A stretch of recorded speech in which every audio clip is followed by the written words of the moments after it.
Welcome back to Chop Tatsu. Di video kali ini kami akan melanjutkan alur cerita Garo di part keempat. Di episode sebelumnya Kaoru disarankan bertemu dengan seorang pematung yang merupakan penggemar ayahnya. Namun di sana ia hampir saja terbunuh saat mengetahui bahwa ternyata pria itu telah menjual jiwanya kepada iblis. Beruntungnya Ray berhasil menolongnya. Sebelum kita ke alur ceritanya, kami tak bosan-bosannya mengingatkan kalau video ini mengandung full spoiler. Baiklah, tanpa berlama-lama lagi, inilah kisah selengkapnya.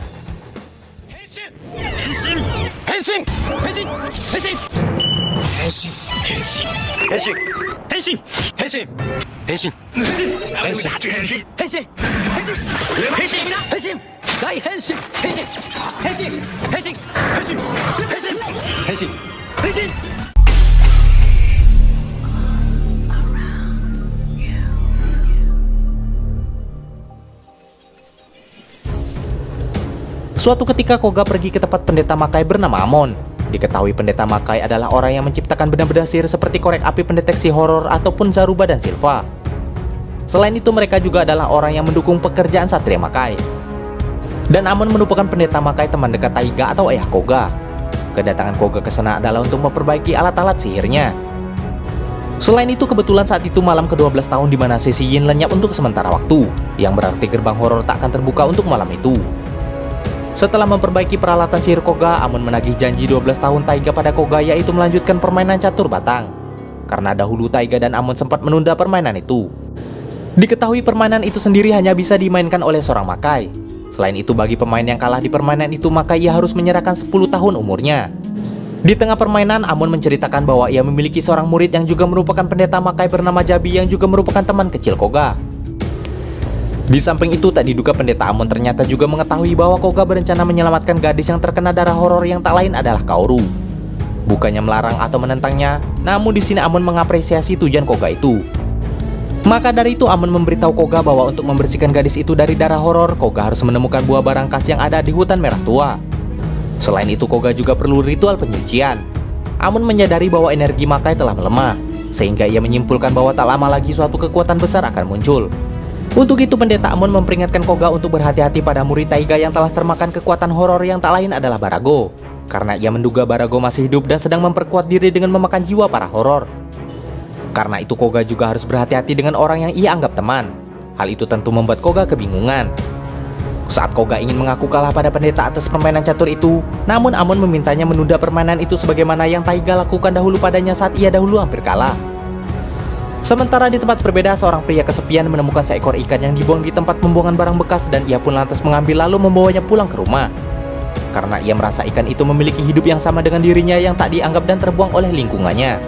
Namun anehnya ikan itu sangat suka memakan darah pria itu. Sejak saat itu si pria kerap memberi makan ikan itu dengan darahnya, bahkan ia mulai memberanikan diri untuk membunuh orang lain demi memberi makan ikan yang semakin bertambah besar. Saat pria itu memberinya makan seorang perempuan, tak diduga ikan itu perlahan mulai mendapatkan wujud manusianya. Untuk menyempurnakan tubuh itu, si pria pun diminta untuk terus mencari manusia lainnya untuk ditumbalkan. Koga yang mencari keberadaan iblis itu sempat tak sadar bahwa pria itu melakukan pembunuhan untuk memberi makan ikan iblis sehingga ia melepaskannya. Keesokan harinya setelah berkeliling, sayangnya Koga tak juga menemukan petunjuk sehingga ia terpaksa menjadikan Kaoru sebagai umpan untuk memancing iblis itu. Singkat cerita, usaha Koga pun akhirnya membuahkan hasil. Sesampainya Kaoru di kediaman pria itu, ia hampir saja terbunuh. Beruntungnya Koga sampai tepat waktu dan menghancurkan akuarium tempat iblis yang belum sempurna itu bersembunyi.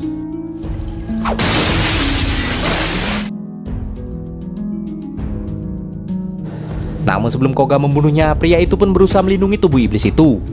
Walau begitu, hal itu pun tak menghentikan Koga untuk tetap menebasnya. Sebelum menghilang, iblis itu lantas mengungkapkan fakta tentang Kaoru yang seharusnya sudah dibunuh. Namun Koga sengaja membiarkannya hidup untuk memancing para iblis agar memudahkan pekerjaannya. Mengetahui hal itu, Kaoru pun sangat terkejut dan tak menyangka Koga bertindak seperti itu. Sementara Koga yang tak menjelaskan apapun juga membuat Kaoru sangat kecewa dan meminta cincin yang Koga berikan sebelumnya untuk dilepaskan. Dengan menahan rasa kecewa, Kaoru pun lantas meninggalkan Koga.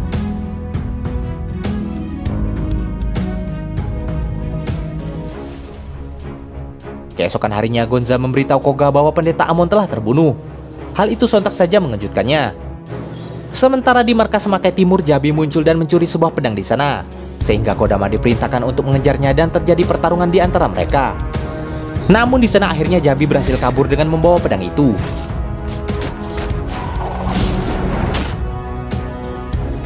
Di sisi berbeda, Kaoru yang tak sadarkan diri dibawa oleh Dr. Ryuzaki ke kediamannya.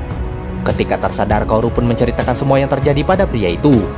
Dari cerita Kaoru, Dr. Ryuzaki pun menyarankan agar Kaoru tak kembali ke tempat Koga dan melupakannya. Sementara di markas Makai Timur, ketiga anjing penjaga meminta Koga membunuh Jabi karena mereka menduga Jabi yang telah membunuh Amon dan merebut pedang sebelumnya dari markas itu. Namun karena mereka tak memiliki surat perintah resmi atas hal itu, maka Koga pun menolak walau mereka sudah berusaha memaksanya. Di sini terungkap bahwa Koga tak ingin lagi patuh pada perintah ketiga anjing itu karena ia mulai menaruh kecurigaan pada mereka. Namun karena penolakan itu juga, ketiga anjing penjaga lantas memerintahkan Kodama untuk memata-matai Koga. Setelahnya Koga kembali ke kuil Amon. Ia pun bertemu dengan Jabi di sana dan memastikan apakah ia yang telah membunuh pendeta Amon. Dan ternyata hal itu pun tak terbukti. Selain itu, alasan Jabi mengambil pedang itu dari mereka karena ia curiga mengapa jiwa horor yang tersegel harus dibawa ke sana. Sedangkan Kaoru yang masih dihantui oleh keberadaan horor lantas pergi dari kediaman Ryuzaki. Karena Koga menolak perintah sebelumnya, maka ketiga anjing penjaga itu lantas meminta Rei untuk membunuh Jabi dan Koga sekaligus serta merebut pedang yang dicuri Jabi sebelumnya. Mereka bahkan membenarkan bahwa Koga lah yang telah membunuh Shizuka sehingga hal itu membuat Rei terbakar emosi. Sebagai imbalan jika Rei berhasil melaksanakan misi itu, mereka berjanji akan membangkitkan Shizuka dari kematian. Walau sedikit ragu, namun Rei lantas bergegas melakukan hal itu karena telah tersulut emosi. Di perjalanan, ia bertemu dengan Kaoru dan lantas mengajaknya ke kuil untuk menemui Koga. Di tempat sebelumnya, Jabi juga mengungkapkan bahwa ia menduga ketiga anjing penjaga Makai Timur berkomplot dengan Satria Makai pemakan horor. Maka dari itu ia berencana untuk melawannya karena Jabi juga menduga kemungkinan salah satu dari mereka adalah orang yang telah membunuh pendeta Amon. Di sana Jabi pun sempat bertarung dengan Koga karena ia juga tak percaya pada Satria Makai yang juga merupakan bawahan anjing penjaga. Singkat cerita, Rei akhirnya sampai di tempat Koga berada. Ternyata di sana Rei mengajak Kaoru untuk dijadikan sandera. Ia pun berniat menukar Kaoru dengan pedang yang dicuri oleh Jabi sebelumnya. Beruntungnya dengan sedikit trik, akhirnya Koga berhasil menyelamatkan Kaoru tanpa harus kehilangan pedang itu. Namun seketika itu juga pertarungan Garo dan Zero akhirnya kembali terjadi.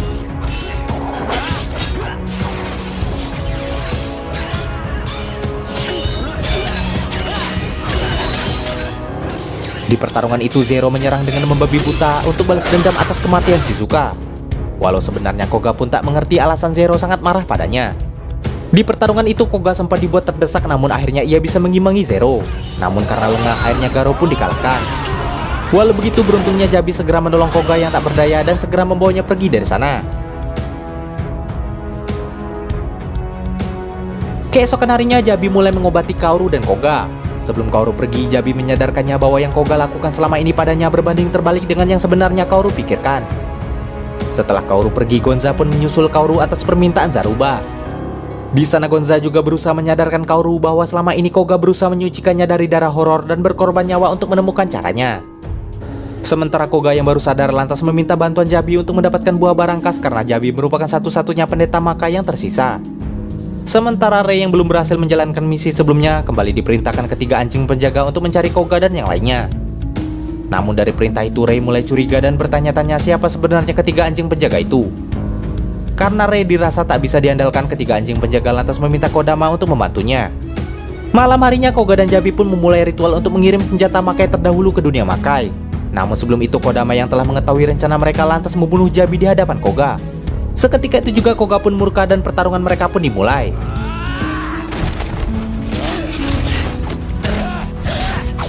Tak diduga Kodama pun cukup kuat sehingga pertarungan mereka cukup membuat Koga kewalahan.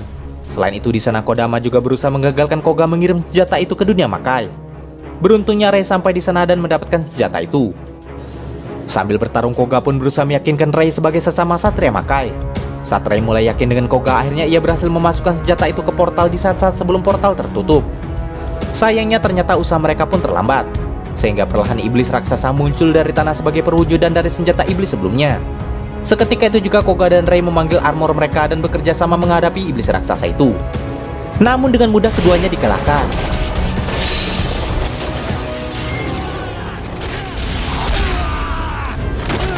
Di saat-saat genting muncul sosok berjubah yang berubah menjadi Satria Makai kegelapan dan dengan mudah mengalahkan dan menghisap iblis itu ke dalam tubuhnya. Dari sana akhirnya Rei sadar bahwa itu adalah Makai pemakan horor yang telah membunuh Shizuka dan ayahnya. Keesokan harinya Koga kembali putar otak mencari cara untuk menyelamatkan Kaoru setelah pendeta Amon dan Jabi tewas. karena bagaimanapun ia tak ingin Kaoru mati. Sementara Rei yang telah menemukan targetnya berencana meminta bantuan Koga karena ia merasa memiliki musuh yang sama. Untuk itu sebelumnya ia merasa harus membantu Koga terlebih dahulu. Di sisi berbeda, Koga akhirnya mendatangi pintu gerbang hutan merah tua yang dijaga seorang nenek yang ternyata merupakan teman pendeta Amon. Setelah ia mengetahui tujuan Koga dan kematian temannya, nenek penjaga itu lantas mengizinkan Koga pergi ke hutan merah tua setelah Koga memahami berbagai konsekuensinya. Sesampainya di sana, Koga beberapa kali harus berhadapan dengan horor tanpa bisa memanggil zirahnya. Walau begitu beruntungnya Koga berhasil mengatasi mereka. Selain itu di sana ia juga bertemu dengan jiwa Kaoru yang berada di sana. Diketahui ternyata bagi orang yang terkena darah horor, ia akan berada di hutan itu sebelum ia ke neraka. Mengetahui hal itu, Koga lantas meminta Kaoru kembali ke dunia manusia setelah ia meyakinkan Kaoru bahwa ia ingin menyelamatkannya. Dengan dipandu oleh Zaruba, akhirnya Kaoru kembali ke dunia manusia sementara Koga melanjutkan perjalanannya mencari buah barangkas. Dan akhirnya Koga bertemu dengan mesin pemburu horor yang menyimpan buah barangkas di tubuhnya. Sementara untuk menuju dunia manusia, Kaoru juga harus menghadapi horor yang beberapa kali ingin memakannya. Beruntungnya dengan api Zaruba, para iblis itu berhasil dikalahkan. Sedangkan Koga akhirnya ditantang oleh mesin pemburu iblis itu untuk bertarung dan merebut buah itu darinya. Sayangnya di sini kemampuan Koga tak sebanding, sehingga mesin itu memanggilkan Koga baju zirahnya agar bisa menghadapi mesin itu dengan seluruh kemampuannya. Seketika itu juga Koga berubah menjadi Garo dan berusaha menghadapi robot itu menggunakan Goten. Namun hal itu pun ternyata tak cukup kuat sehingga Koga mendapatkan bantuan dari Rei yang diam-diam mengikutinya. Karena itu akhirnya Koga pun mendapatkan buah barangkas itu. Hal itu pun tak menyalahi aturan karena mesin itu menganggap bantuan Rei adalah bagian dari kekuatan yang dipinjamkan pada Koga. Setelah itu mesin itu pun lenyap dan Koga segera memberikan buah itu pada Kaoru sebelum ia tewas. Dengan begitu akhirnya Kaoru pun bersih dari darah horor. Setelah itu Kaoru pun mengembalikan Zaruba pada Koga dan part keempat pun selesai. Demikianlah alur cerita Garo kali ini. Jangan lupa like, komen, subscribe dan nyalakan loncengnya agar tak ketinggalan video terbaru dari kami.